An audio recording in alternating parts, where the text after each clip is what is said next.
Selamat malam Bapak Ibu yang ada di ruangan ini.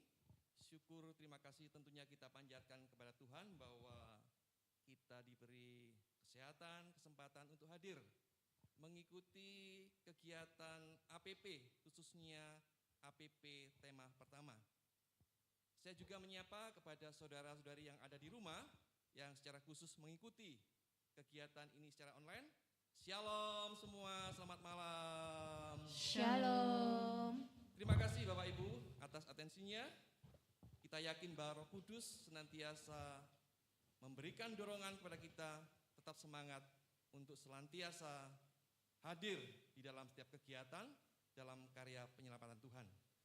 Pada malam hari ini kita akan mencoba masuk dalam kegiatan APP yang pertama dengan tema memulihkan kehidupan, bumi sehat, manusia sejahtera. Dan sebagai narasumber utama, Romo kita, Romo Andreas Maria Siswinarko, SCY tentunya. Tepuk tangan dulu untuk Romo kita. Dan di sebelah kiri Romo, ujung sendiri, sudah banyak yang kenal tentunya Pak siapa Pak namanya Pak? Saya lupa. Pak Sukamto ya, Pak Sukamto. Tertawa semua. Sampingnya Pak Heru, kemudian Ibu Istianti sebagai Ketua Indarti, Ketua APP Pasca tahun 2022. Kami juga mengucapkan terima kasih kepada DPP yang sudah memfasilitasi kegiatan ini, khususnya bidang pewartaan dan PDKK San Frades. Terima kasih. Bapak Ibu, baik sebelum kita berlanjut masuk dalam ibadat APP yang pertama, kita akan berjalan bersama Yesus dengan melambungkan pujian, bertemu dalam kasih-Nya. Mari kita berdiri. Mari Bapak Ibu, kita nyatakan sukacita kita. Sungguh kita bersyukur malam hari ini kita boleh bertemu dan berkumpul. Semua karena kasih dan anugerah Tuhan saja. Bertemu dalam kasih-Nya, berkumpul dalam anugerah-Nya, bersuka cita semua di dalam rumah Tuhan. Bertemu dalam kasih-Nya, berkumpul dalam anugerah-Nya, bersuka cita semua di dalam rumah Tuhan. Oh, saudaraku dan saudariku, Tuhan cinta dan mengasihimu. Mari bersuka cita semua di dalam rumah Tuhan. Bertemu dalam kasih-Nya. Ayo Bapak Ibu ikut bernyanyi bersama. Berkumpul dalam anugerah-Nya, bersuka cita semua. Di mana? Di dalam rumah Tuhan. Oh, saudara, Mari tunjuk Bapak Ibu teman-teman yang semua. Tuhan cinta dan mengasihimu. Mari bersuka cita semua di dalam rumah Tuhan. Oh, saudaraku dan saudariku, Tuhan cinta dan mengasihimu. Mari bersuka cita semua di dalam rumah Tuhan. Mari bersuka cita. Mari bersuka cita semua di dalam rumah Tuhan. Mari bersuka cita. Mari bersuka cita semua di dalam rumah Tuhan. Kita beri tepuk tangan untuk Tuhan kita. Mari saat ini kita mau siapkan hati kita. Kita mau teduhkan kepala kita. Kita mau menyatakan setiap kerinduan kita. Bahwa boleh Tuhan sungguh hadir memenuhi setiap kita dalam pertemuan APP pertama ini. Kami mau buka hati kami Tuhan. Penuhi setiap kami.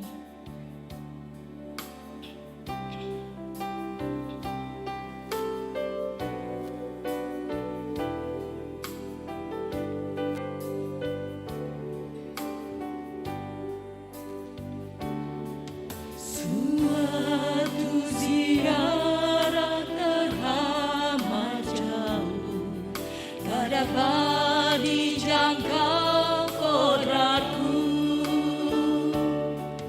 Ku persembahkan jiwa ragaku padamu, karena di Kau sumber hidup abadi. Oh Yesus, aku rindu Kau datang kepadaku. Walau tak pernah kulihat rupamu, imanku tetap teguh kepadamu. Berbagai tantangan menghadang aku, ku kenang dan ku panggil namamu. Ku persembahkan jiwa ragaku padamu, karena di Kau sumber hidup abadi. Oh Yesus, aku rindu Kau datang kepadaku. Walau tak pernah kulihat rupamu, imanku tetap teguh kepadamu. Oh Yesus, Kami rindu setiap kami dijamah oleh Tuhan malam ini. Kau datang kepadaku. Walau tak pernah kulihat rupamu, imanku tetap teguh kepadamu. Sekalipun kami tak pernah lihat, Walau tak pernah kulihat rupamu, imanku tetap teguh kepadamu. Walau tak pernah kulihat rupamu, imanku tetap teguh kepadamu. Demi nama Bapa dan Putra dan Roh Kudus. Amin. Kasih karunia, rahmat dan damai sejahtera dari Allah Bapa dan dari Putranya Yesus Kristus bersamamu. Dan sertamu juga. Bapak, Ibu, dan Saudara yang terkasih, COVID-19 memberikan dampak yang begitu luar biasa di dalam kehidupan masyarakat dunia. COVID-19 menghancurkan segala aspek kehidupan, melemahkan segala aspek kehidupan, pendidikan, ekonomi, politik, dan inilah yang menjadi tantangan dunia, bahkan menjadi tantangan umat Allah, tantangan gereja. Namun peristiwa ini juga menjadi suatu harapan, penyembuhan yang terus-menerus secara berkesinambungan, tidak hanya fisik, tetapi juga rohani. Untuk itulah APP yang pertama ini mengangkat tema memulihkan kehidupan bumi sehat, manusia sejahtera. Dan subtema yang pertama adalah tantangan dan harapan. Menyadari akan kelemahan kita dalam keterlibatan, ikut serta di dalam memulihkan kehidupan, marilah kita bersama-sama menyatakan tobat kita di hadapan sesama dan Tuhan. Saya mengaku kepada Allah yang Maha Kuasa dan kepada saudara sekalian bahwa saya telah berdosa dengan pikiran dan perkataan, dengan perbuatan dan kelalaian. Saya berdosa, saya sungguh berdosa. Oleh sebab itu saya mohon kepada Santa Perawan Maria, kepada para malaikat dan orang kudus, dan kepada saudara sekalian, supaya mendoakan saya pada Allah Tuhan kita. Semoga Allah Bapa yang Maha Kasih mengasihani kita dan mengampuni dosa-dosa kita serta meneguhkan hati kita sehingga layak menyongsong kebangkitannya yang mulia. Amin. Amin. Kita lanjutkan dengan doa pembuka. Marilah kita berdoa bersama. Doa Ad Sumus Sancte Spiritus. Kami berdiri di hadapan-Mu, ya Roh Kudus. Pada saat kami berkumpul di dalam nama-Mu, bersama-Mu sendiri yang membimbing kami, membuat diri-Mu nyaman berdiam di hati kami.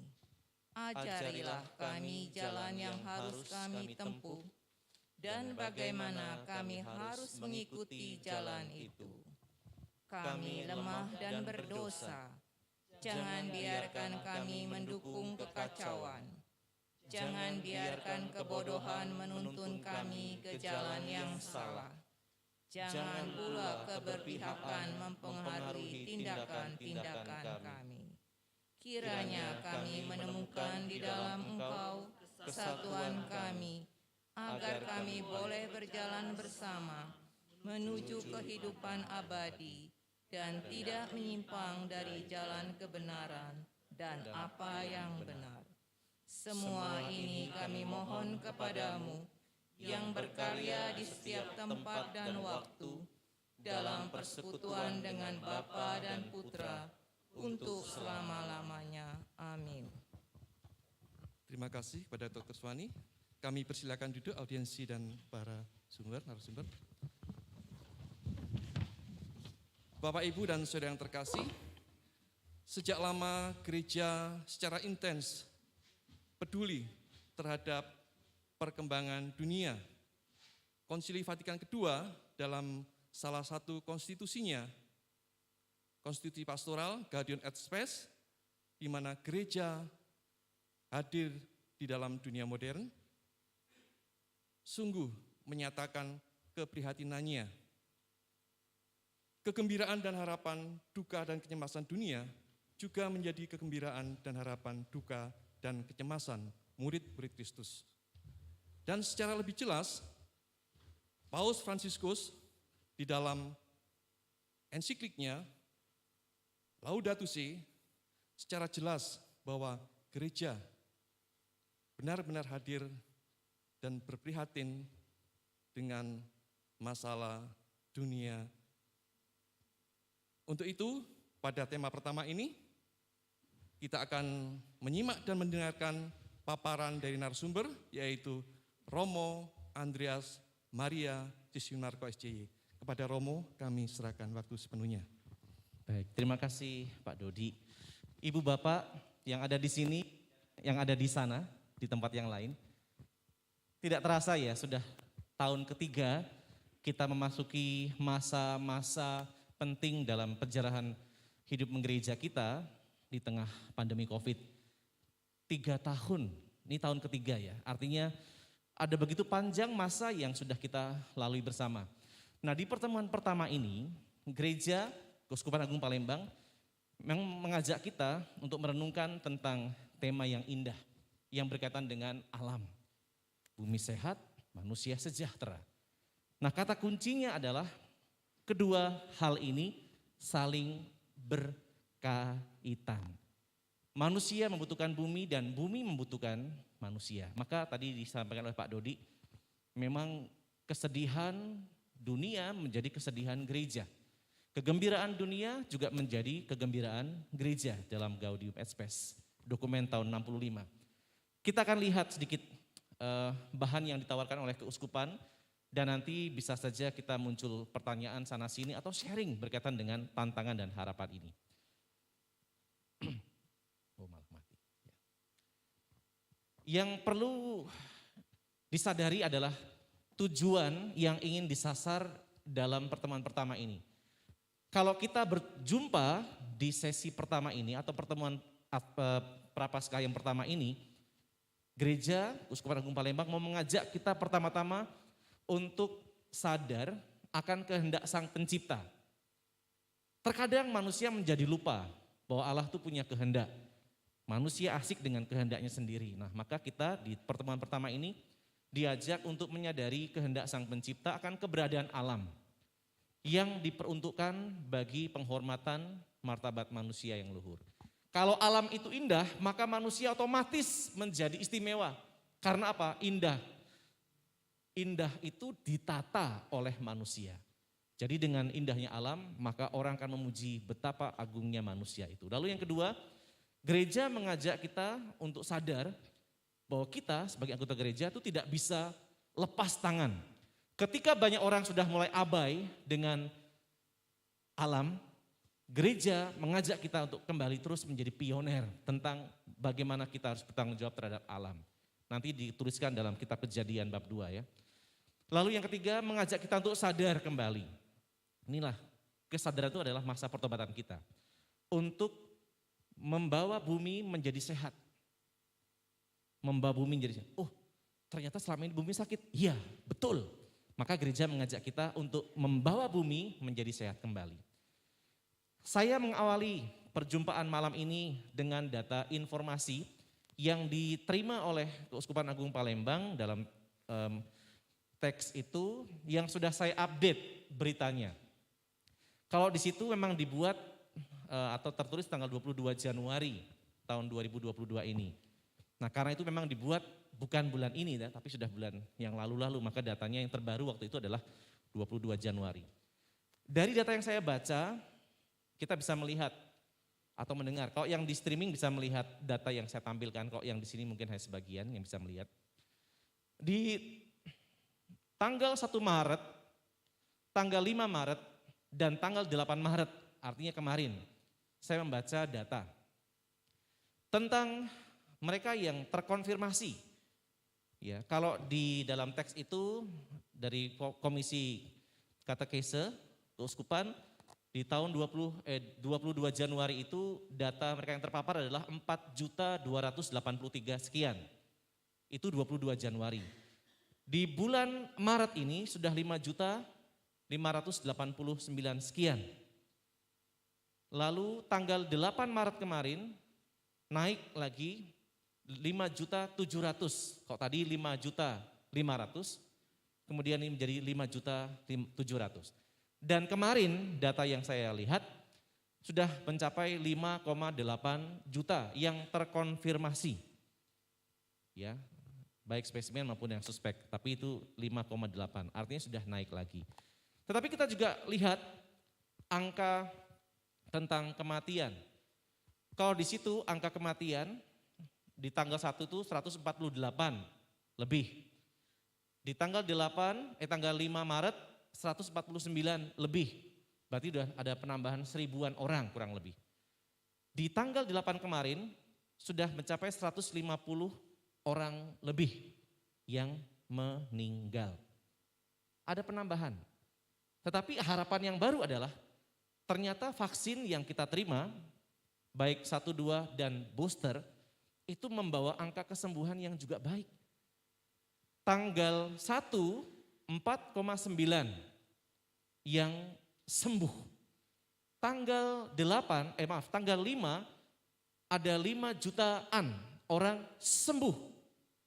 Dan tanggal 8 kemarin 5,2 yang sembuh.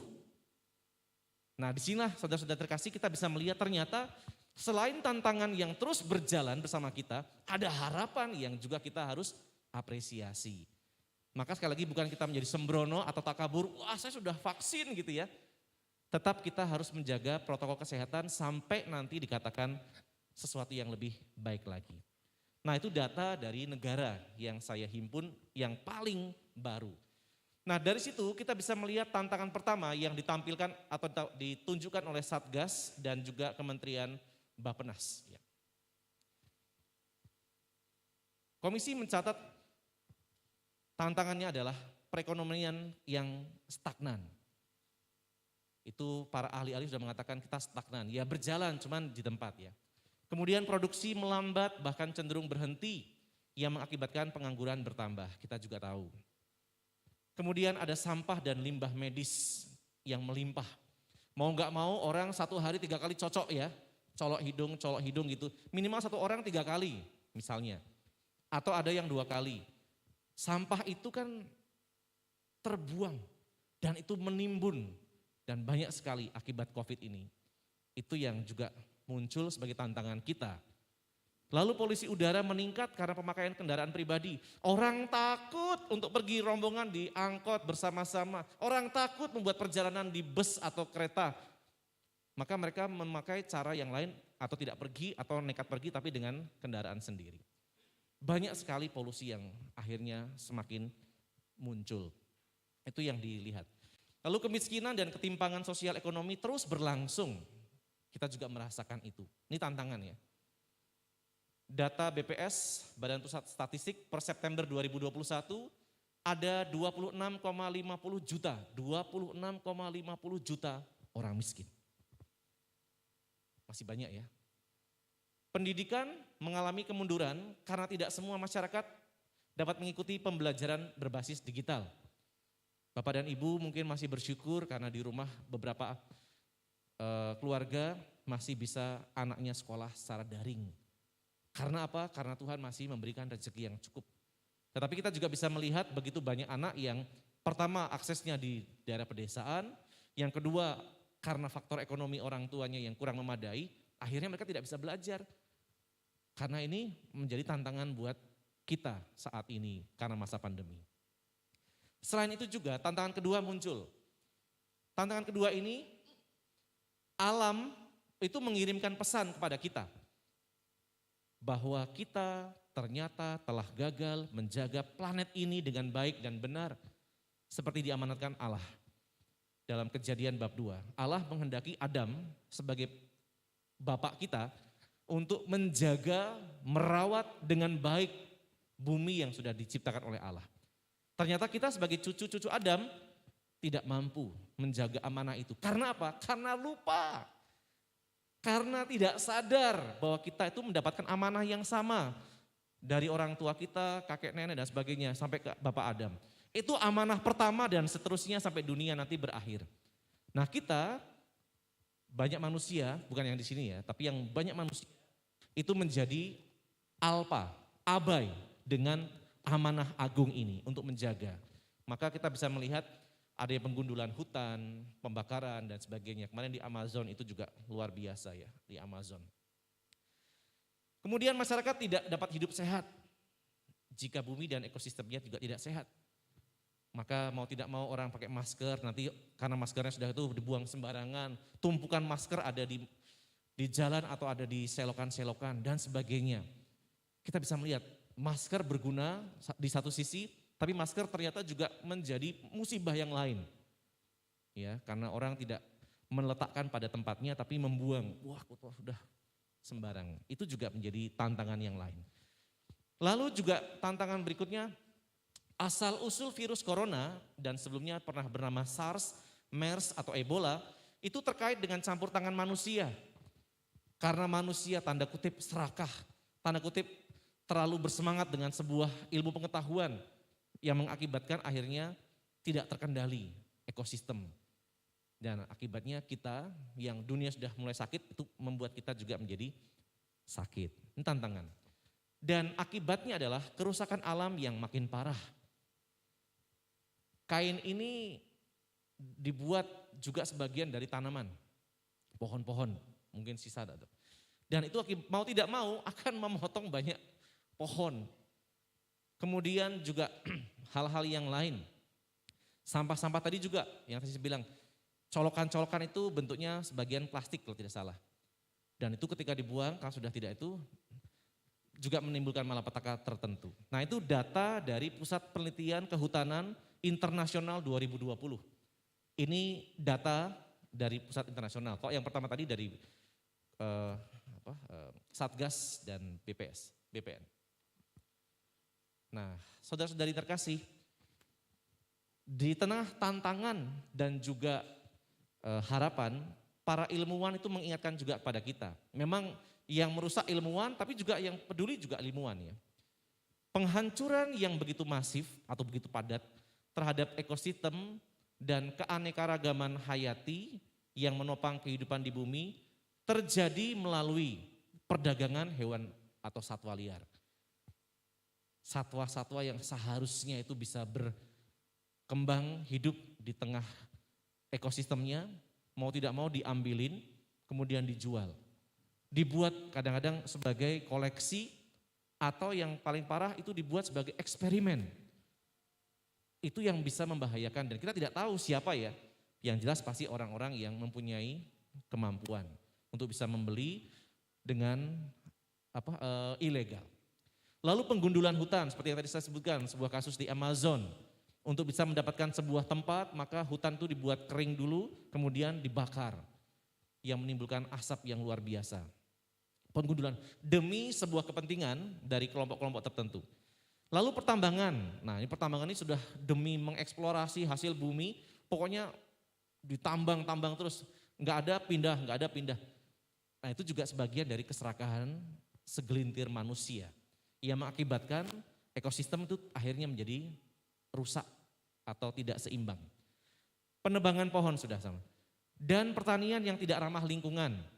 Sekarang ada gerakan dari beberapa kelompok untuk kembali kepada ekosistem alam. Tanaman itu diberi pupuk dengan yang organik dari hewan. Kotoran sapi, kotoran kambing. Memang lebih rumit. Tetapi ada gerakan-gerakan untuk kembali kepada alam. Karena selama ini dengan hasil-hasil pupuk dari perusahaan atau pabrik, ternyata membuat bumi menjadi semakin sakit. Sama seperti manusia, tubuhnya kalau dikonsumsi dengan bahan kimia terus, lama-lama remuk juga ya, dalam kurun waktu sekian lama. Bumi sudah berpuluh-puluh tahun diremukkan dengan obat kimia itu. Maka sekali lagi ilmuwan mengatakan itu juga bisa menjadi penghancuran. Kemudian masih ilmuwan mengatakan bahwa kerusakan ekosistem alam itu meningkatkan bahaya virus yang baru. Ya pertama COVID-19, kemudian berpindah ke Delta, habis dari Delta nanti muncul apa yang terakhir ini adalah Omikron ya. Nanti entah Omikron apa lagi, tapi yang jelas kita bersyukur bahwa ada harapan baik bahwa pandemi ini akan menjadi endemi di saat kemudian. Kita belum tahu ya, tapi yang jelas ada harapan baik. Memang ada pro kontra misalnya berangkat dengan pesawat tidak pakai PCR lagi. Itu pro kontra ya, itu berita terbaru pro kontra. Tapi yang jelas ya itulah dunia. Orang mau tidak mau harus menghadapi sebuah tantangan. Lalu perubahan iklim juga mengganggu sistem pendukung kehidupan yang mendasari kesehatan dan kesejahteraan manusia. Harusnya dulu waktu kita masih, terutama para orang tua yang seumuran saya atau di atas saya, kalau adik-adik yang OMK sini mungkin belum mengalami. Zaman saya dulu atau zaman kita dulu kalau misalnya bulan yang ber itu pasti musim hujan. Sekarang bulan Maret aja bisa hujan bulan Maret. Atau bulan yang harusnya tidak hujan bisa hujan. Yang seharusnya kemarau, panas, itu sekarang bisa juga hujan dan sebaliknya yang harusnya bulan hujan malah panas. Ada begitu banyak situasi perubahan iklim yang membuat kita akhirnya menjadi bingung. Ini guru IPS, guru geografi bingung sekarang membuat topologi dengan ilmunya itu, pusing lah. Itu para ilmuwan, kita yang sudah belajar lagi, sudahlah yang penting bisa menghidupi keluarga gitu ya. Nah itu juga dikatakan oleh ilmuwan. Penelitian menunjukkan bahwa agen penyakit menular seperti protozoa, ini ada dokter ya nanti bisa jelasin, saya nggak usah jelasin. Protozoa itu seperti parasit lah. Ada bakteri, ada virus, itu sangat sensitif terhadap perubahan kondisi iklim. Nah itu nanti kalau konsultasi dengan dokter, tanya ya, jangan tanya dengan saya buta tentang soal kesehatan. Seperti suhu dan curah hujan itu juga ternyata pengaruh. Misalnya orang tidak menjaga kebersihan, bisa saja musim hujan ini bisa menyebabkan kulit menjadi gatal, yang sensitif gitu ya, garuk-garuk kemana-mana gitu. Gara-gara musim hujan. Tapi tidak hanya hujannya, tetapi juga karena ada sistem tubuh yang tidak seimbang. Lalu yang terakhir, melalui bencana dan COVID ini, alam mengingatkan kita bahwa terlalu banyak beban dan tekanan yang ditimpakan padanya. Ini bahasa positif yang disusun ya. Jadi alam itu udah terlalu berat. Dia menjerit, oi manusia, oi berat nih, kau nih nyiksa aku ya, kata bumi. Itu bebannya sudah terlalu berat, akhirnya Ibu Pertiwi berteriak dan kemudian manusia diingatkan dengan situasi ini. Di saat dan tempat yang bersamaan dengan virus corona. Nah itu juga bagian dari kesadaran kita untuk dibangun, ternyata manusia juga punya andil ke sana. Nah, kita yang tidak tahu apa-apa akhirnya kena juga ya, karena kita mungkin abai. Nah, Bapa Suci, Bapak Ibu bisa melihat, di situ tertulis oleh Bapak Suci tanggalnya 24 Mei 2015. Buku Laudato Si ini sudah ditulis sejak 2015. Covid muncul 2019. Jadi Bapak Suci sudah merefleksikan adanya kejahatan, adanya keserakahan, adanya ketidakpedulian manusia yang akhirnya mengakibatkan degradasi kehidupan. Jadi hebatnya Bapak Suci sudah memprediksi bahwa akan ada musibah yang besar kalau orang tidak lagi peduli kepada alam. Dan ternyata 4 tahun kemudian kita semua mendapatkan peringatan itu. Nah saudara-saudari, Laudato Si itu berbicara tentang keadaan dunia kita saat ini dalam konteks krisis alam. Jelas ya. Kemudian degradasi lingkungan, perilaku konsumeristik dan ketidakadilan sosial. Dan ternyata setelah 4 tahun kemudian kita semua baru disadarkan. Luar biasa, buku Laudato Si ini sudah seperti sebuah nubuatan apa yang akan terjadi. Tapi manusia kan tidak membaca. Bapak Ibu tidak membaca kan? Saya juga cuma baca pengantarnya doang. Iya, tebal sekali nih, tulisannya kecil-kecil. Tapi dari situ akhirnya kita sadar, kita yang abai dengan peringatan ini akibatnya kita juga yang kena. Bapak Suci sudah menuliskan dengan panjang lebar, tapi kita tidak membacanya, tidak mau mengerti dan bahkan melakukannya. Akibatnya ya seperti inilah kejadiannya. Nah Bapak Suci menyerukan agar semua orang untuk mengambil tindakan karena waktu yang sudah singkat, mendesak, dan bersatu untuk mencari solusi mengatasi masalah kerusakan bumi ini. Jadi Bapak Suci sudah mengatakan sejak awal, ayo anak-anak Allah, baik saudara-saudari yang seiman maupun yang tidak seiman, mari kita mencari solusi agar alam ini tetap kembali lestari. Kurang lebih kayak gitulah. Nah, bagian terakhir. Karena hubungan kita dengan pencipta ilahi telah diabaikan, seperti yang tadi saya katakan, kita abai, kita alpa, akibatnya kita harus menanggung. Maka hubungan manusia menjadi goyah. Kita menjadi goyah. Sebagian tempat ya, kita bersyukur bahwa di paroki ini, di paroki beberapa saudara kita, ketika teman-teman saudara kita ada yang terpapar, kita dengan terbuka hati membuka diri kita untuk mengantarkan sesuatu, memberikan perhatian sesuatu, entah vitamin, entah makanan yang dibutuhkan atau kebutuhan. Itu luar biasanya orang-orang Katolik. Dan mudah-mudahan itu tetap menjadi inspirasi terus buat kita. Ketika dunia menjadi goyah, menjadi makin panas, kurang stabil dan semakin tak bernyawa. Seperti mati ya. Kita ingat 2020, 2021, kehidupan di banyak tempat itu seperti mati. Orang tidak bisa bekerja, orang takut keluar rumah, orang marah di dalam rumah kepada pemerintah dan sebagainya. Seperti kota mati. Dan akibatnya orang menderita dan yang paling menderita adalah orang-orang miskin. Nah, mereka nggak punya apa-apa. Kalau nggak kerja narik becak, terus mereka mau makan apa? Kalau nggak bisa berdagang berjualan di pasar atau apa, terus mereka mau makan apa? Itulah Bapak Suci mengatakan, kita semua menderita, tetapi yang paling menderita adalah orang-orang miskin. Yang berikutnya, karena hubungan kita sudah abai dengan pencipta, maka kita menghadapi krisis kompleks yang bersifat sosial, ekonomi, dan lingkungan. Dalam Laudato Si di artikel 139. Dan bahan yang terakhir dari komisi ini ditutup dengan Paus Fransiskus mengajak untuk membangun ekologi integral. Maksudnya apa? Membangun kebersamaan, baik yang sifatnya ekonomi, karena pasti orang akan berpikir tentang ekonomi, dan yang kedua berpikir tentang juga soal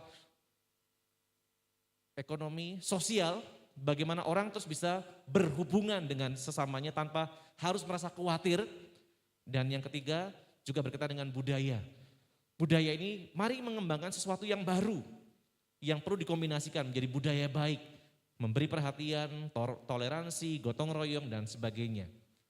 Jadi seperti yang juga digalakkan oleh Kementerian Agama, moderasi agama. Orang tidak lagi berbicara tentang agamaku yang paling benar, agamamu yang salah. Tidak. Tapi sama-sama umat Allah bagaimana saling menghidupkan, saling membantu. Maka itu juga masuk dengan ekologi integral. Sebagai upaya serius untuk menyelamatkan bumi rumah kita bersama dan memulihkan kehidupan pasca pandemi. Nah, saudara-saudari, ini saja bahan yang bisa saya tampilkan di awal. Nanti kita bisa bersharing, bertanya, bercerita tentang apa yang menjadi keprihatinan kita, tantangan kita. Meskipun kita sudah bersinode ya, sinodenya luar biasa, terima kasih. Tetapi kita akan melihat terus bagaimana masa Prapaskah ini kita maknai lebih dalam lagi tentang pertobatan kita. Bagaimana tantangan yang sudah kita lalui atau bahkan sedang kita jalani saat ini tetap menimbulkan harapan baru bahwa dengan adanya kemampuan-kemampuan orang bisa menjadi semakin hidup yang baru. Bapak Suci sudah mengatakan dalam nanti pertemuan yang ketiga ya tentang hidup dalam normalitas baru. Nah, ini saja mungkin bahan yang bisa saya sampaikan sebagai pengantar yang disajikan oleh Komisi Katekese dan Liturgi Kuskupan Agung Palembang. Pak Dodi, monggo. Ya, terima kasih Romo atas paparannya. Cukup jelas Bapak Ibu ya, saya rasa dengan gamblang Romo sudah memaparkan bagaimana akibat COVID yang menimpa dunia dan sekaligus akibat-akibatnya. Namun dalam tantangan harapan kita optimis bahwa Allah senantiasa mendorong kita untuk ikut serta dalam karya penyelamatannya melalui gerakan-gerakan baik di akar rumput maupun gereja semesta. Sebelum kita masuk dalam tanya jawab, kita rehat sebentar dan kita akan mendengarkan pujian dari teman-teman Kerahiman Ilahi. Kami juga mengucapkan terima kasih kepada Bapak Ibu yang setia menjalankan protokol kesehatan dengan 5M, tetapi malam ini saya tambah 1M-nya. Mencuci tangan, memakai masker, menjaga jarak, menjauhi kerumunan, mengurangi mobilisasi, dan yang M terakhir, meningkatkan intimitas kita dengan Allah Bapa, Sang Pencipta alam semesta. Terima kasih, kita dengarkan pujian dari kelompok Kerahiman Ilahi kita.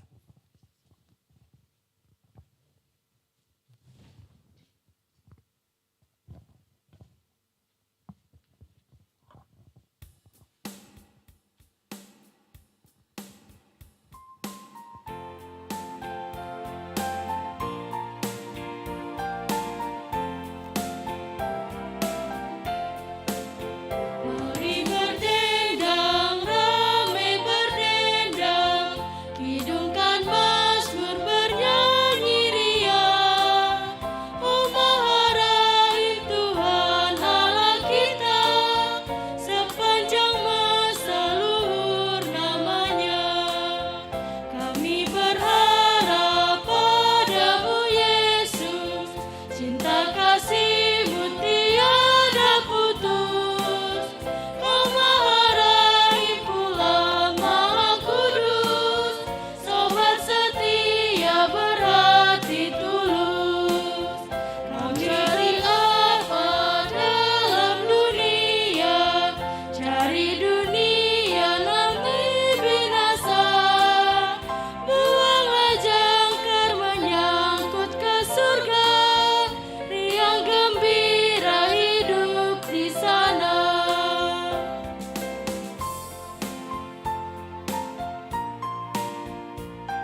Sulaiman Ilahi Sanfrades. Bapak Ibu yang terkasih, kita masuk dalam sesi tanya jawab. Bagi Bapak Ibu yang hadir di ruangan ini, nanti boleh mengajukan pertanyaan-pertanyaan kepada Bapak Ibu yang ada di samping Romo, mungkin sudah menyiapkan atau punya pertanyaan atau sesuatu yang bergejolak di hati ingin disampaikan, kami persilakan.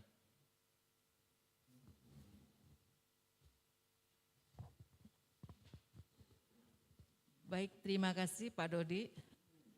Saya ingin menanyakan Romo, untuk setiap masalah di dunia kita diikut sertakan dalam tanggung jawab moral untuk terlibat mengatasinya. Mengapa demikian Romo?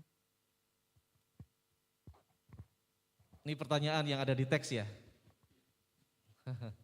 Ya, baik. Harusnya menjadi pertanyaan juga buat semua ya. Mengapa gereja Katolik itu harus memperjuangkan? Ya karena kita yang diberi kemampuan, karena kita yang dikarunia Roh Kudus, karena kita yang diajari oleh Tuhan Yesus. Maka mau tidak mau kita harus menjadi pioner.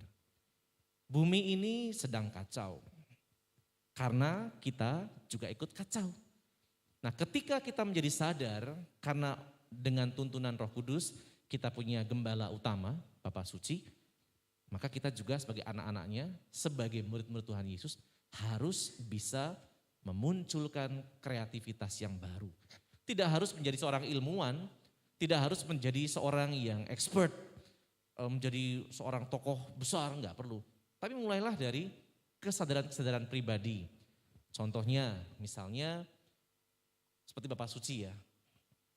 Bapak Suci itu sebentar, di bagian terakhir, nah ini nih. Bapak Suci mengajarkan kepada kita untuk membudayakan kebiasaan baru. Di rumah itu juga ada tanaman-tanaman. Tidak harus yang besar-besar, tetapi tanaman itu juga membantu kesejukan, membantu penghijauan. Maka hal sederhana itu juga bisa dibuat. Karena sekali lagi manusia sering abai dengan dunia ini karena lupa untuk memberikan kehidupan yang baru. Manusia beranak cucu, tetapi tanaman atau tumbuhan itu juga dibantu oleh manusia. Jadi sekali lagi, mengapa setiap masalah di dunia kita sebagai gereja harus terlibat? Karena kita anak Allah. Dan sebagai anak yang baik, kita juga harus mengerti kehendak orang tua. Contoh sederhana, kalau bapak dan ibu di rumah punya anak, kemudian anaknya tidak peduli dengan pekerjaan orang tua, kira-kira sebel. Mesti, tapi dalam hati ya, disimpan dalam hati saja. Tapi juga tidak sedikit ada orang tua yang ketika tahu anaknya tidak mau ikut campur tangan dalam rumah tangga, ditegur. Tegurnya itu mungkin dengan kata-kata keras atau bahkan dengan kata-kata yang keras sekali. Nah, Allah Bapa kita tidak seperti itu. Dia memberikan Roh Kudus agar kita menjadi semakin sadar bahwa kita juga punya tanggung jawab atas rumah bersama ini. Nah, rumah bersama inilah, kalau misalnya di rumah itu ada anak-anak, maka mudah-mudahan anak-anak bisa mengambil inisiatif. Tidak harus yang sulung, yang bungsu pun kalau dia punya kreativitas, inisiatif, dia bisa untuk mengajari bagaimana hidup sebagai anggota rumah tangga. Kurang lebih begitu Bu In, artinya sekali lagi ini pertanyaan bukan buat saya saja, tapi pertanyaan untuk semua. Jawabannya kurang lebih itu yang saya bisa berikan. Karena sekali lagi kita adalah anak Allah. Kalau kita sungguh merasa adalah anak Allah, apapun yang menjadi kehendak Allah sebagai orang tua kita, maka kita akan berpartisipasi. Itu menurut saya. Terima kasih Romo atas jawabannya. Romo, saya juga ingin bertanya Romo. Gereja dari dekade ke dekade selalu mengalami permasalahan dunia yang selalu berbeda Romo. Tetapi gereja selalu menanggapi dengan serius. Tentunya juga gereja di Indonesia Romo. Dalam tahun-tahun terakhir ini dengan masalah COVID ini tentunya gereja Indonesia, khususnya gereja Katolik Indonesia pasti mempunyai suatu kebijaksanaan Romo ya untuk mengambil tindakan. Dan khususnya mungkin gereja kita, Paroki Sanfrades Romo, apakah kebijakan untuk menanggapi tantangan sekaligus harapan Romo dalam masa-masa seperti ini Romo? Iya, terima kasih Pak Dodi. Setiap masa itu pasti punya tantangannya sendiri. Dan itu sebenarnya menunjukkan bagaimana Allah itu menambahkan pengetahuan kita. Sama seperti seorang guru, sama seperti orang tua, kalau ingin membuat anaknya makin berkembang, pasti diberi pekerjaan. Pekerjaannya bertahap. Guru sesuai dengan ilmu pengetahuannya, mengajari anak mungkin tambah-tambahan, 1 tambah 1, baru hitungan satuan. Nanti kalau sudah dirasa cukup mampu, angkanya akan ditambahkan. Atau angka yang sama akan dikalikan atau dibagikan. Bertahap supaya anak bisa mencari solusi. Orang tua juga sama. Ketika bapak dan ibu punya anak atau kita pernah jadi anak, ketika orang tua menghendaki anaknya partisipasi, tidak mungkin anak yang baru kelas 1 SD suruh langsung masak di dapur. Tidak mungkin. Atau seorang anak yang masih SD, dia harus benerin genteng. Orang tua yang bijaksana, dia akan tahu bagaimana porsi untuk menaikkan kualitas si anak. Nah, demikian juga kita, Pak Dodi. Kita kan anak Allah ya. Tidak mungkin Allah memberikan sebuah tugas untuk kita kembangkan, tiba-tiba kamu harus membuat bukit ini menjadi lebih tinggi. Enggak mungkin. Itu tugas ahli-ahli. Atau tidak bisa membuat danau ini menjadi bersih. Tapi butuh orang-orang yang peduli. Nah, itulah sebabnya mengapa sekali lagi pertama-tama nanti untuk semua. Dan untuk gereja kita atau warga kita di San Farades ini, ya kita bisa membuat aneka hal sederhana. Seperti yang tadi saya pernah sebutkan, mari kita mengembangkan kepedulian lebih dari biasanya. Bapak dan Ibu mungkin tahu di lingkungannya ada saudara-saudara yang terpapar. Nah, dengan mengetahui itu bukan berarti kita, aduh aku nanti takut nih kalau terpapar. Justru kepedulian kita adalah memberikan perhatian yang cukup. Tidak harus berjumpa langsung, tapi mungkin telepon. Atau butuh apa, nanti saya antarkan.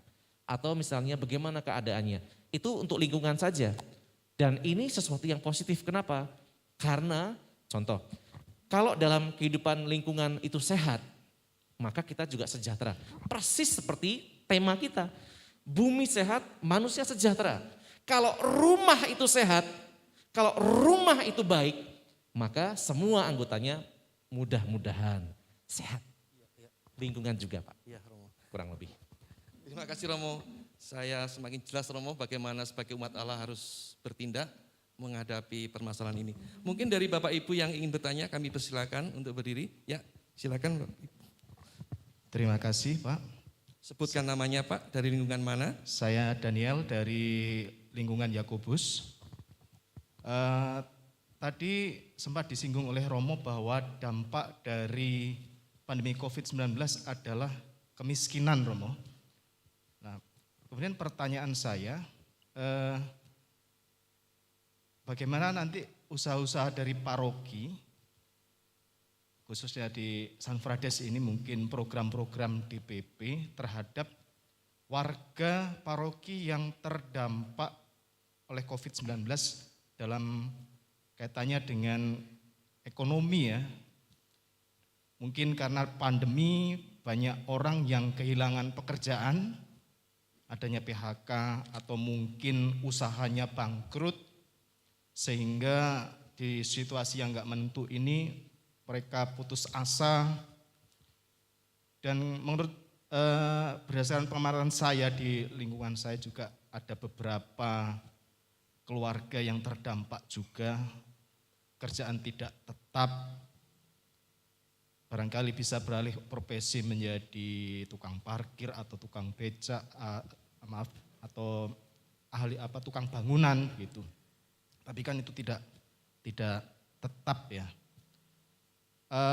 Usaha dari DPP itu saya akui sungguh luar biasa untuk membantu saudara-saudara kita, warga kita yang terdampak dengan adanya paket bantuan sembako. Nah, kemudian pertanyaan saya, apakah selain itu adakah program-program yang lebih ke pemberdayaan, sehingga orang-orang yang pekerjaan tidak menentu ini, tidak menetap ini bisa menyambung hidupnya dengan pekerjaan yang layak, sehingga terciptalah warga lingkungan, warga paroki yang sejahtera. Mungkin dalam kaitan ini adalah dalam hal ekonomi, perekonomiannya begitu. Terima kasih, Romo. Baik Pak Daniel, tentu saja gereja akan ambil bagian meskipun tidak mayoritas. Karena ini juga bagian tugas pemerintah ya. Akibat pandemi ini tidak hanya warga lingkungan yang kena, tetapi seluruh dunia. Maka kalau kita berpikir dalam konteks gereja, pertanyaannya adalah gereja itu apa atau siapa? Kalau kita menjawab apa, berarti bangunannya dong. Tapi kalau kita mengatakan gereja itu siapa? Gereja adalah umat Allah yang percaya kepada Tuhan Yesus, yang mengasihi hidup manusia.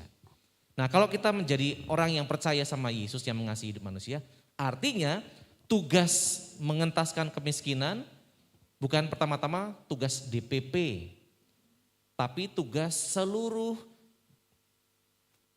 umat yang mencintai Yesus. DPP itu kan hanya memfasilitasi harapan atau aspirasi dari, jadi bukan tugas DPP yang harus mengentaskan kemiskinan, tetapi mulai kira-kira apa yang bisa dibuat oleh lingkungan yang bisa membantu, dan apakah ada usulan-usulan yang kiranya bisa juga menjadi kekuatan dalam pelaksanaan atau eksekusi. Maka sekali lagi, kalau seandainya kita berpikir gereja, maka harus kembali kepada diri kita, mulai dari lingkungan. Jadi tidak lagi pertama-tama langsung, oh DPP bukan. Gereja itu siapa? Kita. Ya, kita. Maka jangan mempertanyakan langsung, wah ke DPP. Tapi memang di DPP sudah ada seksi sosial yang mencoba merangkum, mendengarkan aspirasi, mencoba mengeksekusi rencana-rencana yang memungkinkan di tengah pandemi ini. Nah nanti saya tidak bisa memberikan jawaban langsung, bisa saja nanti kan kita sharing ya. Saya narasumber itu kan membantu sedikit saja. Nanti kita bisa bersharing, ada seksi sosial paroki di sini yang nanti bisa mungkin menceritakan tentang perjalanan pergumulan mereka berhadapan dengan banyak warga yang tanda kutip menderita. Mereka pun juga menderita ya, karena harus berpikir mereka saja sudah terpapar, sudah harus ngurusin ini, masih harus ngurusin yang lain. Itu Pak Daniel. Jadi sekali lagi, apa yang bisa dibuat oleh DPP? Membantu, melaksanakan apa yang kiranya memungkinkan berdasarkan semua aspirasi. Maka sekali lagi, ketika lingkungan sehat, ketika paroki sehat dalam komunikasi, niscaya nanti manusia atau umatnya, warganya juga akan sejahtera. Ini Pak Daniel, nanti kalau misalnya ada mau sharing dari rekan-rekan DPP atau seksi sosial atau ada yang punya usulan di sini, tentu saja boleh. Karena saya bukan maha segala-galanya ya, gitu. Terima kasih Romo.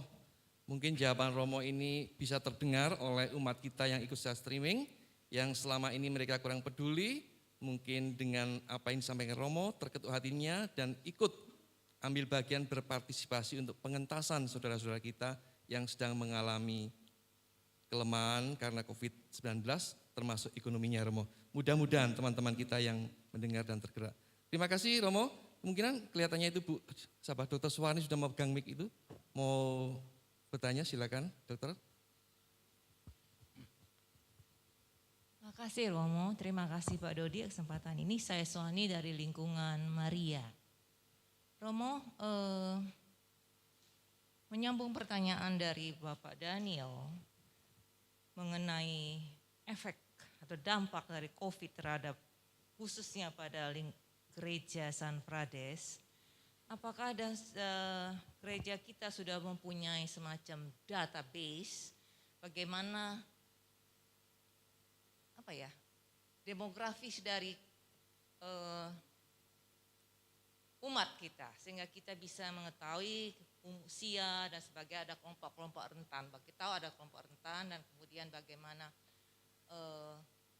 hidup sendiri atau apa. Sebab sekarang ini banyak juga warga lansia yang juga saya tahu dalam tanda kutip menderita dalam tambahan dalam tambahan COVID mereka akan jadi tambah terpuruk. Dan mungkin ada program khusus atau menyapa mereka supaya ada lebih semangat atau tahu paling sedikit ada perhatian.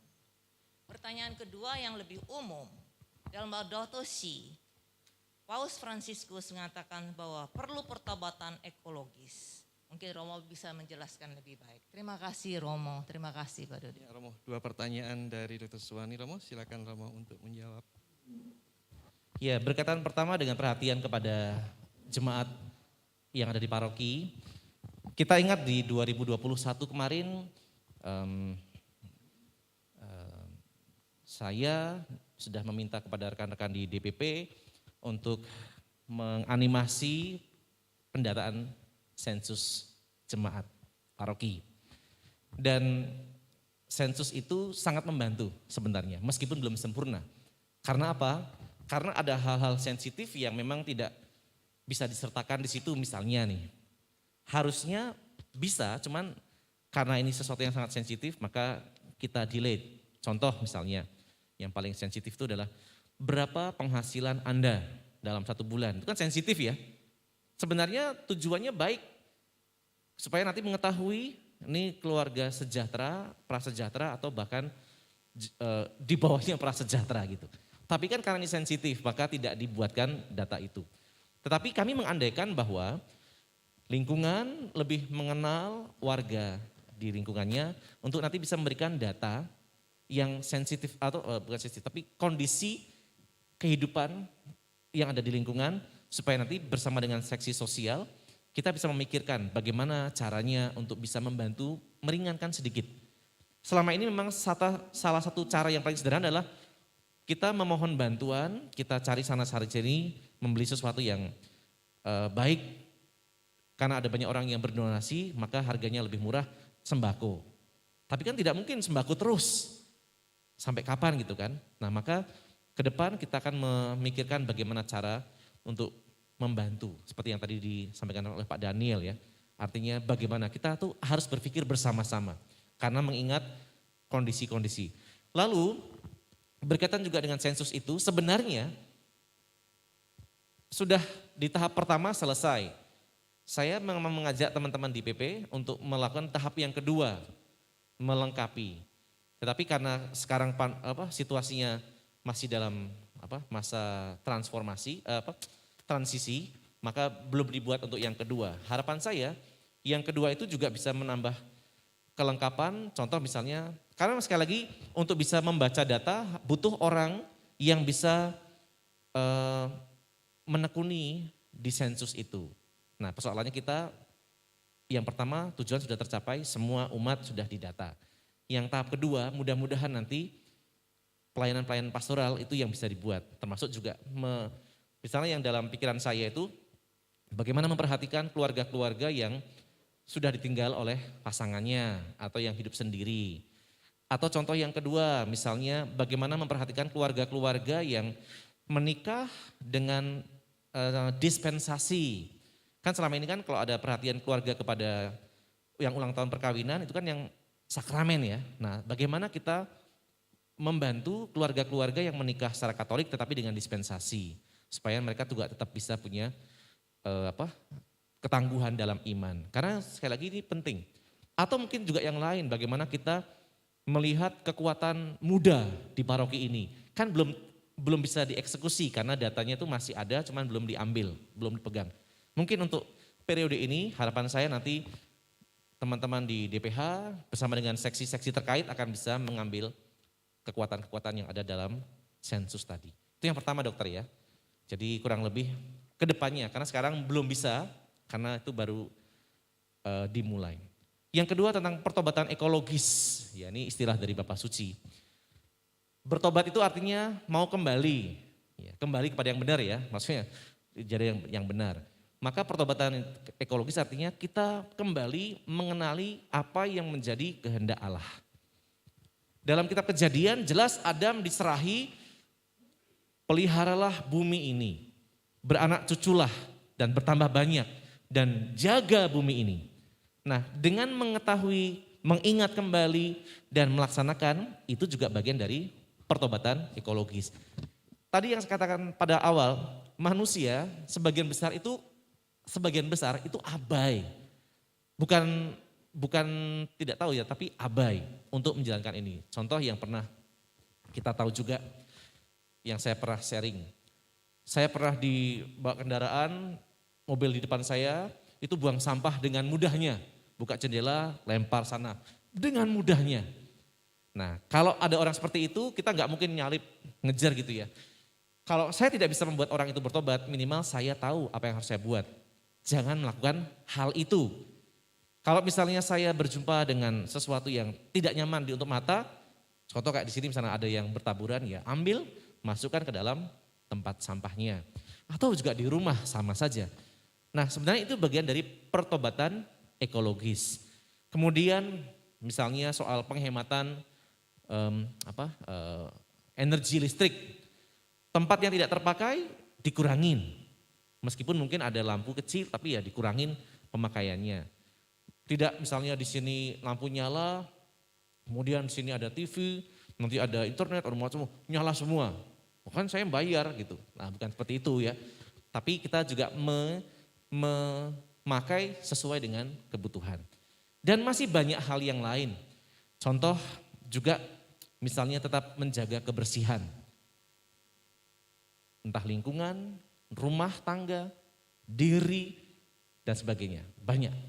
Jadi kurang lebih itu dokter, kalau mau dibilang ekologis. Ekologisnya sebenarnya ilmu tentang lingkungan. Jadi lingkungan itu bisa yang berbau tanaman, hewan, manusia. Dan bahkan alam semesta, tanah, udara, dan sebagainya. Jadi kalau misalnya udara ya berkaitan dengan soal bagaimana pencemaran itu dikurangi, emisi kek atau bakaran sampah atau apalah. Itu dokter, contoh-contoh atau pengertian tentang pertobatan ekologis. Terima kasih, jelas saya rasa paparan Romo. Saya berharap bahwa umat kita tobatnya tidak tomat ya, tobat kumat. Saya yakin bahwa umat San Frades menyadari betul Romo, pertobatan adalah sarana untuk kembali menjalin persekutuan dengan Allah. Bapak Ibu mungkin ada yang lain ingin bertanya atau sharing, kami persilakan, masih ada waktu. Ya silakan Pak Ijo. Terima kasih. Sebelumnya saya mengajukan pertanyaan dengan Romo. Saya mohon maaf pada Romo, Bapak Ibu semuanya. Nanti kalau menyasar ke umat, nah saya mohon maaf sebanyak-banyaknya. Gini, yang saya utarakan, yang saya pertanyakan dengan Romo. Mengapa kalau baru misa atau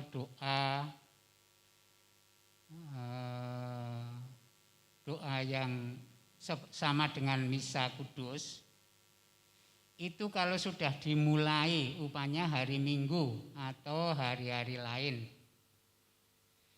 Kalau ada yang sudah dimulai, sudah jamnya, Romo sudah mulai, apakah ada umat yang masuk mengikuti misa, itu gimana caranya supaya jangan sampai terlambat. Karena saya bertemu dengan Bapak pengurus gereja pula. Pas di depan pintu, Pak kok enggak masuk? Sudah mulai. Bagus pikiran saya. Kalau sudah mulai itu sudah enggak bisa masuk lagi. Kalau masuk, kalau saya itu cuma ngikuti misa baik, enggak menerima ekaristi. Kalau saya itu loh. Tapi kalau saudara-saudara kita enggak, yo itu silahkan gitu loh. Pokoknya ini penjelasan dari Romo, itu apa ada sanksinya atau tidak. Karena kadangkala saya lihat itu sudah terlambat, sudah bacaan, masuk, nerima langsung pulang, sudah nerima komuni. Itulah yang saya saya rasakan. Gitu. Apa boleh 2 pertanyaan? Satu dulu cukup Pak, silakan. Oh iya, terima kasih. Terima kasih karena semangatnya maka ingin bertanya 2, tetapi nanti teman yang lain tidak kebagian Pak Kijo. Ini Romo berkaitan dengan keterlambatan umat kita untuk mengikuti dalam kehadiran mereka dalam misa kudus. Ada yang terlambat tapi mereka menyadari keterlambatannya sehingga tidak ikut. Itu apa sanksi atau apalah gitu. Kemudian ada orang-orang yang terlambat dengan PD-nya langsung masuk tanpa lihat kanan kiri, langsung cari tempat duduk sendiri Romo. Ya Romo, itu pertanyaannya silakan. Baik, Pak Kijo, memang pertanyaannya melenceng ya dari tema. Dan mudah-mudahan ini pertanyaan terakhir supaya tidak melenceng. Karena kita membicarakan tentang bumi dan kemanusiaan. Tapi nggak apa-apa, saya jawab sedikit saja. Soal keterlambatan, apakah ada sanksi? Jangankan sanksi, romonya baik saja mungkin sudah dipelototin, apalagi kalau romonya ngasih sanksi. Ya, jadi berbuat baik saja sudah dipelototin sama segelintir, apalagi kalau misalnya saya romonya itu keras gitu ya, yang terlambat tidak usah, tapi malah tambah geger. Maka sekali lagi ini bagian dari kesadaran pribadi, mungkin karena faktor abai tadi ya. Jadi tadi saya mengatakan soal kehendak Allah dalam hidup manusia adalah mencintai, merawat bumi, merawat alam semesta. Demikian juga dengan soal iman, karena manusia itu kadang abai untuk merawat imannya. Yang penting hanya sekedar, nah itu akibatnya tadi banyak efek atau banyak dampak yang akhirnya membuat orang yang lihat yang terlambat tadi jengkel, kita jadi nggak bisa serius berdoa gitu ya, gara-gara melihat orang-orang yang karena faktor tertentu abai dalam membina iman. Nah itu saja Pak Kijo yang saya katakan. Jadi apa sanksinya? Tugas manusia tidak menghakimi, itu urusan Tuhan Yesus. Yang penting kita buat adalah doakan saja supaya orang itu tidak mengulangi hal yang sama. Toh romonya juga bilang, paling cuma lihat ada yang terlambat, sudah doakan saja, Tuhan ampuni ya supaya besok gak terlambat lagi. Demikian juga dengan soal bumi ini. Sehingga nanti pokoknya intinya manusia diajak untuk terus selalu sadar bagaimana memahami dan menjalani kehendak Allah. Begitu. Iya, terima kasih Romo. Jadi Pak Kijo doakan aja orang-orang semacam itu ya biar bertobat. Jadi berangkat ke gereja tidak terlambat lagi dan bisa mengikuti dari awal pembukaan sampai terakhir berkat. Itulah misa kudus. Satu pertanyaan lagi mungkin yang dari Bapak Ibu bisa disampaikan. Silakan. Oh sebelah sini. Oh Pak Kanto ya satu. Silakan.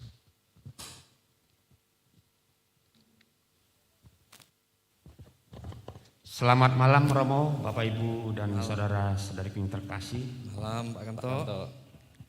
Kita bersyukur dan berterima kasih kalau pada masa APP ini temanya sungguh luar biasa ya.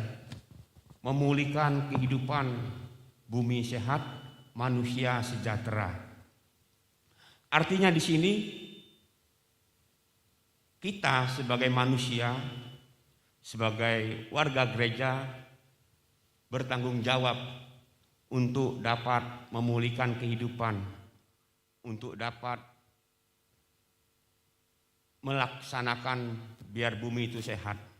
Karena di dalam penciptaan kitab Kejadian bagaimana Allah menciptakan bumi dan seisinya itu baik adanya. Artinya di sini gereja ditantang. Secara khusus umat kita yang ada di paroki Yamaya ditantang bagaimana kita dapat melakukan, membuat supaya dapat memulihkan kehidupan. Secara khusus tadi di dalam ensiklik Bapak Paus kita harus segera membangun ekologi yang integral. Nah, maksud dan pertanyaan saya, bagaimana, apa yang harus kita laksanakan dan kita kerjakan, Romo, di dalam memulihkan kehidupan agar bumi kita kembali sehat dan manusia sejahtera. Itu aja, Romo. Terima kasih. Baik, terima kasih Pak Kamto. Tadi sempat saya sentil sedikit dan Pak Kamto memperjelas karena memang waktunya untuk menjelaskan. Kok tadi kan saya memaparkan sedikit saja tentang ekologi integral. Bapak Suci memang mengajak dengan memberikan beberapa poin dalam Laudato Si itu tentang bagaimana ekonomi itu berkaitan dengan kehidupan sosial dan bagaimana kedua hal itu juga harus menjadi budaya yang baru, yang perlu dikembangkan, yang perlu dilestarikan kepada generasi berikut. Nah, jadi ekologi ini menjadi sesuatu kekuatan untuk menyelamatkan bumi. Mengapa ekonomi? Karena ternyata masih banyak orang-orang di dunia ini yang punya keserakahan. Entah mereka yang sudah punya maupun yang belum punya. Seperti beberapa kejadian ketika ada orang menemukan hasil tambang, wah ini ada tambang ini. Lalu orang berbondong-bondong mencari tempat itu dan kemudian mengeruk padahal sudah tidak ada lagi. Karena faktor ekonomi, jadi orang abai dengan usaha menjaga lingkungan karena ekonomi. Maka sekali lagi ketika orang sadar agar tidak jatuh pada dosa keserakahan, mudah-mudahan ekologi pertama ini juga bisa baik. Tapi sekali lagi kan ini butuh waktu ya. Karena sekali lagi ada faktor budaya yang nanti akan kita sentuh. Kemudian faktor sosial. Karena orang menjadi individualis. Ketika orang tidak lagi ingat tentang kata sosial dari bahasa Latin socius. Manusia seringkali justru menjadikan orang lain lupus, musuh. Ya, bukan dari socius tapi menjadi lupus. Musuh atau pemangsa. Nah, dengan kata sosial, Bapak Suci berharap agar kita kembali mengikatkan diri kita kepada yang lain. Jadi sosis itu tidak pertama-tama soal saya dengan Pak Dodi atau Bu In atau Pak Heru atau Pak Kamto dan sebagainya. Tidak hanya itu, tetapi mengikatkan diri dalam persahabatan dengan alam semesta. Maka dengan memahami ini, mudah-mudahan orang tidak jatuh pada dosa kesombongan bahwa aku yang hebat. Karena sosius itu artinya teman, itu yang akan membuat kita menjadi semakin tangguh. Seorang suami tanpa istri, rasanya juga tidak akan disebut suami. Seorang suami menjadi hebat karena apa? Karena doa dan dukungan sang istri. Seorang istri juga bisa menjadi semakin hebat, tanda kutip, dalam pelayanannya di rumah atau sebagai perempuan karir, ketika sang suami memberikan kepadanya kebebasan untuk mengembangkan diri. Bayangkan kalau seandainya istrinya di rumah harus ada di dapur terus sepanjang 24 jam. Gak boleh ke kamar. Tewas juga ya istri. Gak boleh kemana-mana. Dia kan juga butuh saat untuk pergi ke pasar. Atau ngobrol dengan tetangga. Gibah dan sebagainya gitu ya. Sosial. Jadi artinya ketika seorang suami memberikan kebebasan. Maka keluarga pun akan sejahtera. Demikian juga dengan sosial kepada alam. Kita menjaga tanaman, hidup sosial apa? Kita beli pupuk, kalau punya rezeki ya. Kemudian tanaman-tanaman ada sekitar rumah itu kalau memang perlu ya sudah kita, bentuk sosial kita adalah memberikan pupuk-pupuk yang subur itu dengan mencangkuli tanah sekitarnya. Bukan untuk merobohkan pohonnya, tapi untuk menggemburkan tanahnya dengan pupuk yang kita beli kalau ada rezeki untuk yang di luar rumah. Kalau hanya untuk dalam rumah sendiri karena memang rezeki terbatas, ya tidak apa-apa. Yang penting kita memberikan kontribusi kebaikan kita. Atau juga hidup sosial kita dengan makhluk yang lain. Kalau misalnya ketemu sama kucing, jangan diketapel. Gitu. Dan senang ketika suara kucing itu ribut gitu. Gitu. Atau misalnya mengajari kepada anak-anak untuk tidak iseng. Ketika ada anjing lagi tidur, dilempari dengan batu gitu ya. Itu juga bagaimana orang diajak bersahabat dengan alam. Dalam hal ini hewan. Dan yang ketiga, integral yang lain adalah ketika kedua hal tadi dibudayakan. Orang tua mengajari anak untuk tidak menjadi serakah, hidup sosial, ekonomi tadi. Orang tua mengajari anak untuk bisa bersahabat dengan manusia, alam, binatang, tumbuhan.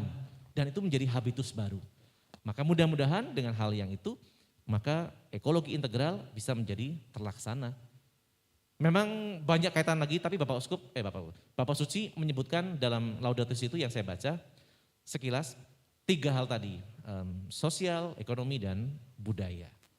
Begitu Pak Karto, jadi sekali lagi 3 hal saja kita buat, gak usah banyak-banyak, karena kok yang banyak-banyak nanti pusing. Yang satu aja belum tentu kelar, apalagi harus banyak-banyak. Itu. Ternyata tidak harus sesuatu yang luar biasa Romo ya, hal-hal yang kecil yang bisa meningkatkan kembali ekologi menjadi sehat bisa kita lakukan Romo ya. Iya, Di betul. rumah, di lingkungan kita, tempat kita kerja. Masih satu lagi pertanyaan Romo. Ini Oke. dari yang ikut Zoom Romo.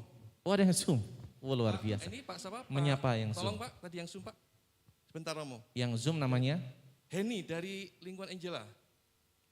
oh Heni dan Angela, oke. Ibu guru ya ini. Pak, coba. Tim IT, wah. Oh di yang Zoom ya, selamat malam yang Zoom. Yang mana Ibu? Mbak Heni ya kalau salah. Ya, dari lingkungan Angela. Dia dengan cermat mengikuti paparan Romo, bagaimana pengaruh COVID yang melanda dunia Romo, sehingga timbul satu pertanyaan dari Bu Heni, akan saya bacakan Romo. Oke.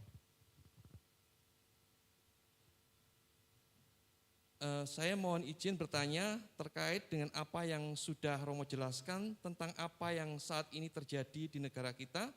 Yang menjadi pertanyaan saya adalah bagaimana peran gereja dalam ambil bagian untuk menurunkan kasus penyebaran virus corona yang terjadi saat ini. Terima kasih Romo. Baik, terima kasih Mbak Heni yang ada di Zoom. Yang dibuat oleh gereja, tidak hanya di Santrades. Pertama kita punya Gembala Agung yang terus membantu kita menemukan inspirasi-inspirasi baik yang sifatnya moral di tengah pandemi ini. Contoh, dulu kita masih ingat tahun 2020 ketika wabah ini mulai masuk Indonesia, orang memunculkan 3M, ya, tidak promosi soal kaca mobil ya, 3M. Pakai masker, cuci tangan, dan menjaga jarak. Kemudian dalam perjalanan waktu dievaluasi, ditambah dengan 2M lagi yang tadi Pak Dodi sudah sebutkan. Mengurangi mobilitas dan menjaga kerumunan ya, mencegah kerumunan itu. Ditambah 2. Jadi ada evaluasi yang baik dan gereja apa yang dibuat? Kita mendukung yang menjadi gerakan pemerintah. Bapak Suci juga melalui Bapak Uskup kita sudah memikirkan langkah-langkah sederhana yang bisa dibuat oleh gereja Katolik. Maka kita tinggal melanjutkan saja, kita tidak menentang pemerintah untuk mengurangi kerumunan. Maka gereja kita bersama dengan rekan-rekan sepelayanan itu memutuskan untuk menginformasikan kepada jemaat, maaf kita harus membatasi lebih dahulu perayaan ini. Maka terima kasih juga dari kami untuk jemaat Allah yang setia untuk mengindahkan permintaan itu. Jaraknya 32, kemudian tiba-tiba berubah 31, berubah nanti 303, bisa juga. Atau bahkan tiba-tiba langsung gereja tidak menerima umat. Maka terima kasih karena masih begitu banyak umat yang tetap menerima masukan itu, karena sekali lagi dinamikanya masih berubah-ubah. Maka sekali lagi jangan sampai dikatakan, apa sih gereja itu buat kebijakan berubah-ubah. Karena kita sedang menghadapi musuh yang tidak kelihatan. Kita pun juga harus punya strategi yang baik. Dan hal yang lain yang juga kita bisa temukan adalah sebagian besar dari kita sekarang sudah mulai setia dengan hal-hal kecil. Biasanya salaman, kita kurangin. Meskipun sekarang juga salaman lagi ya, karena sudah divaksin. Ya pelan-pelan saja, yang penting dalam batas yang normal. Kemudian juga hal sederhana yang bisa kita buat dalam pertemuan seperti sekarang ini. Kita juga tetap berusaha menjaga jarak meskipun sekarang sudah sebagian saudara-saudara kita berani untuk hadir dalam persekutuan. Ini kan namanya persekutuan ya, bagian dari sinode. Itu juga menarik. Dan hal yang lain yang juga tadi saya katakan, selain hal-hal yang dibuat oleh pemerintah, kita juga membuat sesuatu yang lain. Kita mendukung karya kesehatan dengan mengadakan vaksinasi pertama, kedua, dan rencananya minggu depan itu yang booster dan 1 dan 2 juga. Itu bagian dari gerakan gereja untuk menjaga kesehatan, untuk mengurangi wabah ini. Meskipun sekali lagi belum sempurna, tapi kita ikut berpartisipasi hal yang mungkin kita buat. Selain itu juga tetap memperhatikan keluarga-keluarga yang terdampak dan sangat terdampak. Mohon maaf bahwa gereja, paroki belum bisa melayani semuanya karena keterbatasan juga ya. Itu kan juga butuh alokasi dana. Maka karena keterbatasan itu maka beberapa keluarga saja yang saat ini harus mendapat prioritas. Maunya sih semua, tapi saat ini gereja belum mampu. Maka itu tadi diberikan pembatasan-pembatasan. Dan masih banyak yang lain yang bisa saya sebutkan. Tapi kurang lebih begitu Pak Dodi pertanyaan. Moga-moga tadi saya tidak salah menangkap pertanyaan dari Mbak Heni tadi ya. Pertanyaannya Romo, Begitu bagaimana gereja untuk mengurangi, ikut serta mengurangi dampak dari virus ini. Terima kasih Romo. Kelihatannya masih banyak Romo yang tersimpar pertanyaan-pertanyaan. Saya harap tetap disimpan di hati dan nanti pada pertemuan ketiga tanggal 23 kita bisa ketemu lagi dengan narasumber yang lain karena waktunya sudah mendekati limit ya Bapak Ibu. Jadi saya mohon maaf, pertanyaan saya tutup sampai di sini dulu. Baik, mari kita lanjutkan. Kita akan mendengarkan sabda Tuhan yang akan menguatkan apa yang sudah kita terima dari paparan Romo dan kemudian nanti akan dilanjutkan dengan doa PP 2022. Pembacaan dari 2 Korintus bab 1 ayat 3 sampai dengan 6. Terpujilah Allah Bapa dari Tuhan kita Yesus Kristus.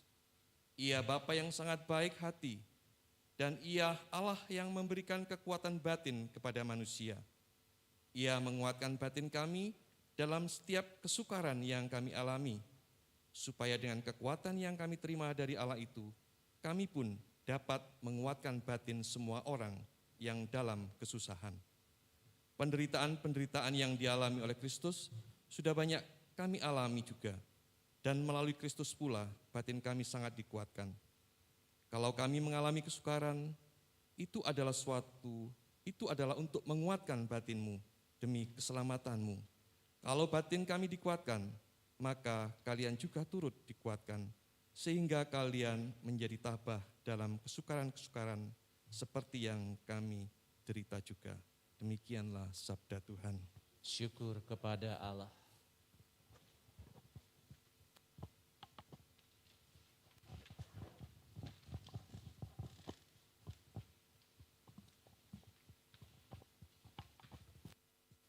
Saudara-saudari terkasih, panggilan untuk mengasihi semua orang adalah panggilan hidup kita sebagai umat Katolik. Kristus sendiri telah hidup ke dunia untuk membaharui dunia dengan ajaran kasih-Nya. Maka marilah sekarang kita berdoa kepada Allah Tritunggal Kudus untuk wujud khusus memulihkan kehidupan, bumi sehat, manusia sejahtera, sesuai tema APP kita tahun ini. Ya Allah, Bapa sumber kehidupan kami bersyukur atas anugerah agung-Mu, yakni Kristus, sabda-Mu yang menjadi manusia, dan Roh Kudus yang membimbing kami dalam seluruh hidup kami. Melalui Kristus dan Roh Kudus, Engkau menyadarkan kami untuk hidup saling mengasihi dan mencintai. Ya Allah, Putra Penebus dunia, Engkau memilih solider terhadap nasib kami dan dunia yang lemah dan rapuh, yang terbelenggu oleh dosa dan kejahatan. Engkau datang untuk memulihkan kehidupan dan membawa tahun rahmat Tuhan, menghibur yang berduka, menyembuhkan yang sakit, membebaskan para tawanan, juga mengajar kami hidup peduli pada yang miskin, dan selalu terdorong untuk berbagi kepada yang membutuhkan. Tingkatkanlah jiwa solidaritas di antara kami, supaya tercipta kehidupan yang harmonis, seperti yang Engkau kehendaki dan ajarkan. Ya Allah Roh Kudus, Curahkanlah roh-Mu agar membimbing kami menuju hidup kekal melalui karya pelayanan kasih sejati kepada sesama kami. Hati kami yang egois, lunakkanlah. Jiwa kami yang keras, lembutkanlah. Dan kasih kami yang beku, cairkanlah. Serta niat kami yang jahat, hancurkanlah. Semangat kami yang lesu, kobarkanlah. Dan mata kami yang buta terhadap kebenaran, melekkanlah. Agar kami melihat dalam diri sesama kami yang menderita, wajah Allah sendiri yang penuh belas kasih. Kini ya Allah Tritunggal Maha Kudus, ke dalam tangan-Mu kami serahkan segala kehidupan kami, agar kami selalu termotivasi menjawab panggilan-Mu dalam memulihkan kehidupan, demi tercapainya kesejahteraan bersama untuk seluruh umat manusia. Dan semoga kami umat-Mu layak merayakan hari Paskah yang cerah. Terpujilah nama-Mu yang kudus, dengan segala kepenuhan kemuliaan surgawi yang hidup dan berkuasa seperti pada permulaan, sekarang, selalu, dan sepanjang segala masa. Marilah doa dan harapan ini kita satukan dengan doa yang diajarkan oleh Tuhan sendiri. Bapa kami yang ada di surga, dimuliakanlah nama-Mu, datanglah kerajaan, jadilah kehendak-Mu di atas bumi seperti di dalam surga. Berilah kami rezeki pada hari ini, dan ampunilah kesalahan kami, seperti kami pun mengampuni yang bersalah kepada kami. Dan janganlah masukkan kami dalam pencobaan, tetapi bebaskanlah kami dari yang jahat. Marilah berdoa.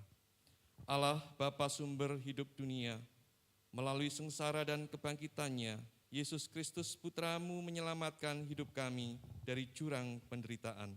Semoga dengan pendalaman APP yang pertama ini, kami dapat melihat segala tantangan dan kelemahan kami, terutama berhadapan dengan pandemi dan krisis global dunia kami, sebagai batu loncatan untuk dapat menggambarkan apa yang menjadi harapan dan cita-cita kami.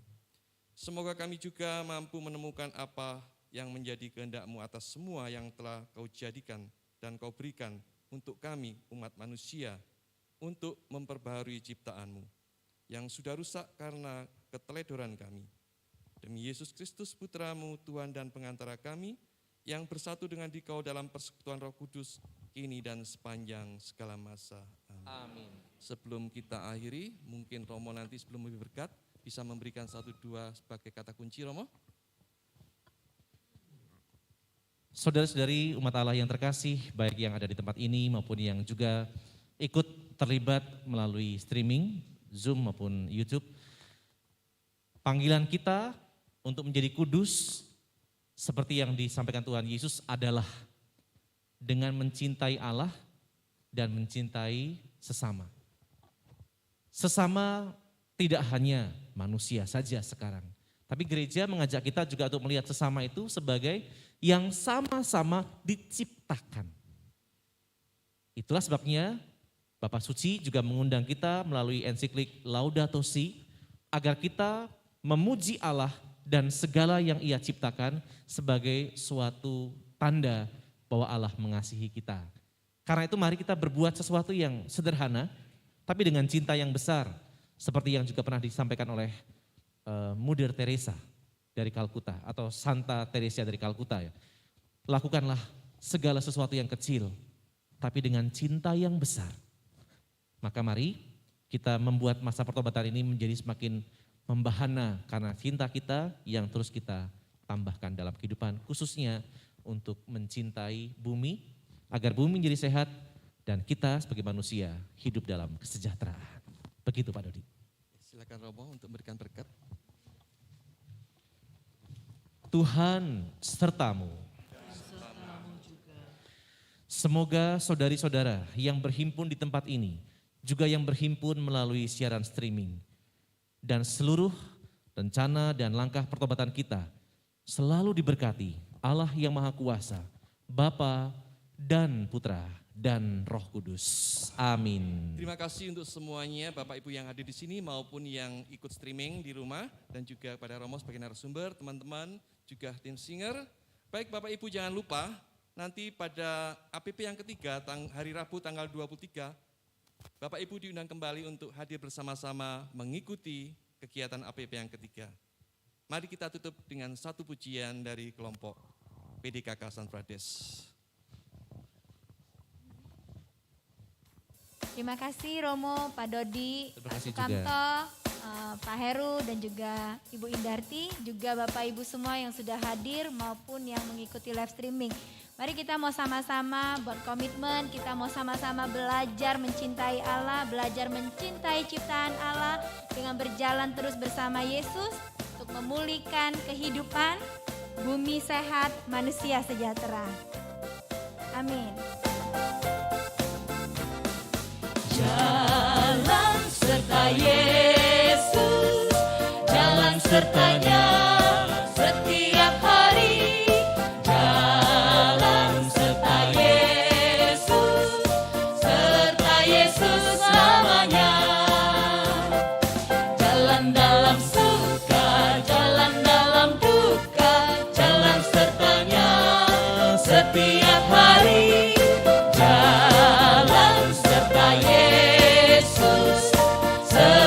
Yesus selamanya. Jalan serta Yesus, jalan sertanya setiap hari. Jalan serta Yesus selamanya.